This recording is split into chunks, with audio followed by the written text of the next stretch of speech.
Well, thanks, Marty, and good morning. And a beautiful morning over much of the state, but some variable conditions. There's some showers and thunderstorms actually impacting the northern part of the state right now, but we'll talk more about that in just a second. As everyone knows and appreciates very well, we've gone a full circle here, certainly in terms of temperature, and a big change in dealing with for much of the spring so far, now to much of the opposite, much above normal temperatures. And so if we look as frequently as the case, we take the average of something and we even out all these extremes. Well, a little bit of that happened here with our weekly temperatures on the left-hand side here for the past week. But we actually, as you can see here, for at least northern and western parts of the state, we actually saw warmer than normal mean temperatures. That's the first time we've seen that in several weeks. But again, that's also the average of cooler than normal early, followed by warmer than normal here over the last several days. Precipitation is highly variable, or has been across the state. And on the right-hand side here, now note that these totals that you see here only go through yesterday morning. And we had some localized, but still very significant rainfall in portions of the state yesterday that's not reflected here. Talk more about that in just a moment. But a big weather system went through early, about this time last week. And you can see across southern portions of the state, the southern tier or two of counties, we did have significant rainfall, in some cases more than an inch. And that definitely were the highest totals that we saw here for the week across the state. As you go north from that into central and northern lower, and then into portions of upper Michigan, many places had less than a quarter inch, and many areas were dry. So it was one of the longest extended dry periods we've had so far this growing season, with the exception of the far south. Now, I mentioned some localized torrential rainfall. This is a meteogram from our EnviroWeather site at Etna or Fremont, or between the two, actually, in western Newaygo County. There were some very, very slow-moving thunderstorms which developed yesterday. It was an old frontal boundary across the state, and they impacted northern portions of the lower and then also central portions of the lower later in the afternoon. They were localized. Many areas of the state, especially as you go south, were warm and dry. But in that part of the state, we did have thunderstorms, and some of them, because of the very slow movement of the thunderstorms and because of lots of water vapor, had torrential rainfall with them. And here on the top, these are 5-minute air temperatures and dew point temperatures looking from yesterday morning up to the present. But what I wanted to show you down here below, this is a graphic of 5-minute precip totals. And I think, again, this is in western Newaygo. We had reports of, in many cases, 2 to more than 4 inches of rain in a very, very short time frame.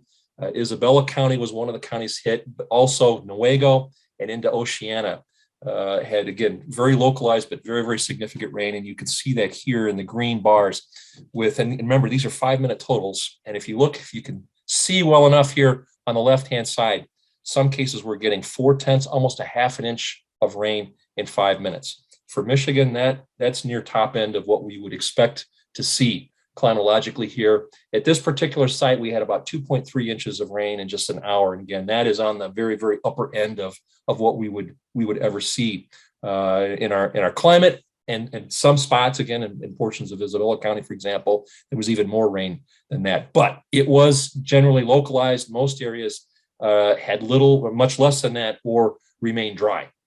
So again, depending on what cloud you were under, the conditions varied widely.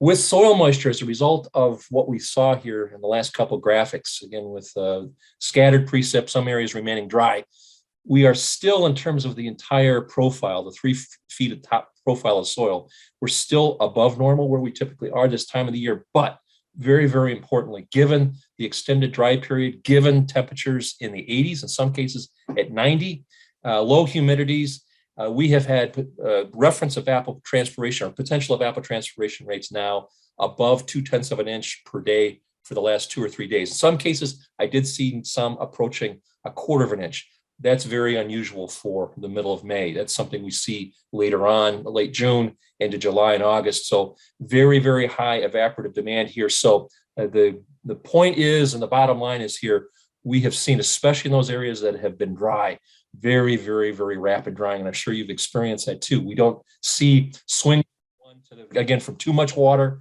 to too little water in such a short period of time. But it is in many cases happening now. And on the right-hand side here, we're looking at soil moisture in a percentile. This is a different product, but I think it illustrates the point we're trying to make here. The topsoils have dried out very, very, very rapidly given the circumstances. And that's what this one, again, depicts soil moisture in the top 16 inches, so more in the plow layer or a little bit greater than that at the top. And you can see, especially over eastern portions of lower Michigan, that things have really, really rapidly dried out. And we will see more of that over the next couple of days. So let's look at our forecast and where we're headed here.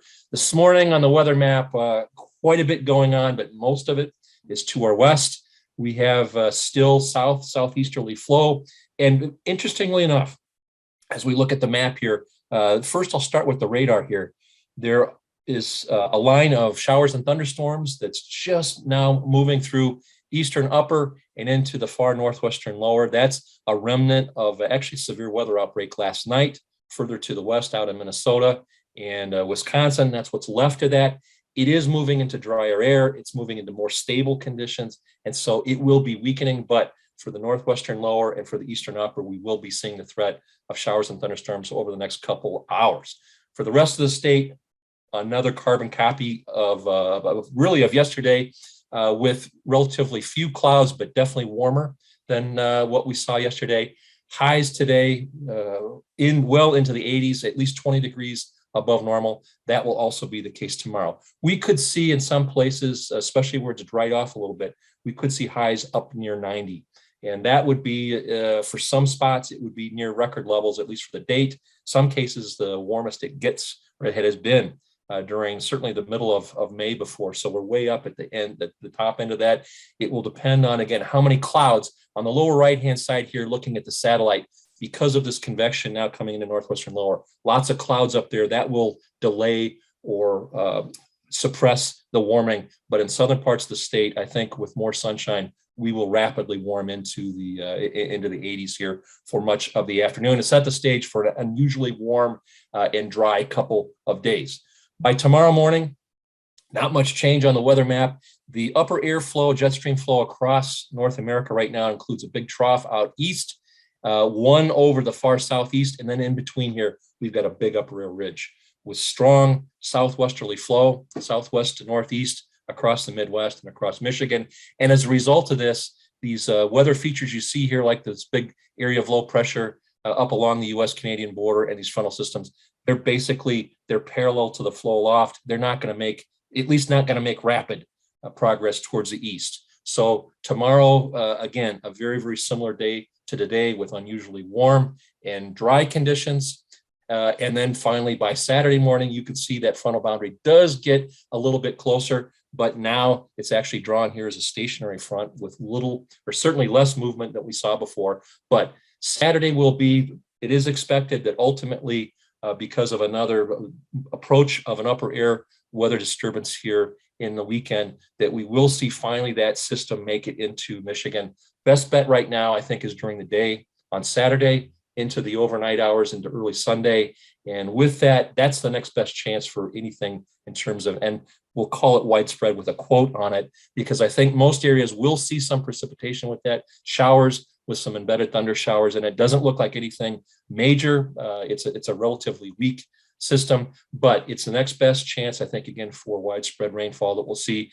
And importantly, right now, in contrast to some of what we saw yesterday afternoon, we are not looking at major rainfall or heavy rainfall in any, probably less than a quarter of an inch in most places. So at least for a lot of you who've gotten some planting done here over the last several days and so forth, for the crop that's been planted, this is almost going to be probably ideal with enough moisture to make sure there aren't any dry spots there and to get things going and get some water for the seed. But it will delay certainly field operations where the rain does hit. But remember, again, we're looking at evaporative demands here above 0.2 per day. So this also will lead to a reduction or drop in temperatures. And that's the other big story here, that the current warm, or almost called a heat wave for this time of the year, that will come to an end by Sunday, cooler temperatures. And then by early next week, we're looking at highs falling back from the 80s down into the 50s and 60s by Monday, Tuesday, and into Wednesday. There also will be, because of cold air aloft, the weather disturbance I talked about earlier, there'll be an unsettled period with at least a chance for showers. But again, nothing at this point early next week. While there will be a threat of showers, it probably will not be widespread. After Saturday, the next widespread precipitation probably not coming until the latter part of next week. Also, the other message, and this is where we're going to be going here next, the other message that we're seeing is that there will be an increase in gradual warming of temperatures once again by the time we get to late next week. Total precip here for the week, below normal in most areas. That probably goes without saying. In many areas, less than a quarter of an inch. The vast majority of that, especially for the southern part of the state, would be coming on Saturday. A little bit more in the northern part of the state where they've got some convection, some showers and thunderstorms right now. But again, most areas seeing less than a quarter of an inch. So a drier than normal week, but that probably will change in the medium range. 6 to 10 day and 8 to 14 day outlooks are having a little bit of trouble. There are quite a few changes from day to day, which indicates that there's another regime change probably coming up within the jet stream. But as you can see here, a less amplified flow pattern of the jet stream across North America, a little bit of a ridging across the southern part of the U.S., troughing out west, but not as amplified as what we have seen here over the last couple of, and actually what we have right now. And as a result of that, you can see our mean temperature outlook forecast basically near normal with above normal, normal to above normal precipitation totals indicated here for the 17th through the 21st.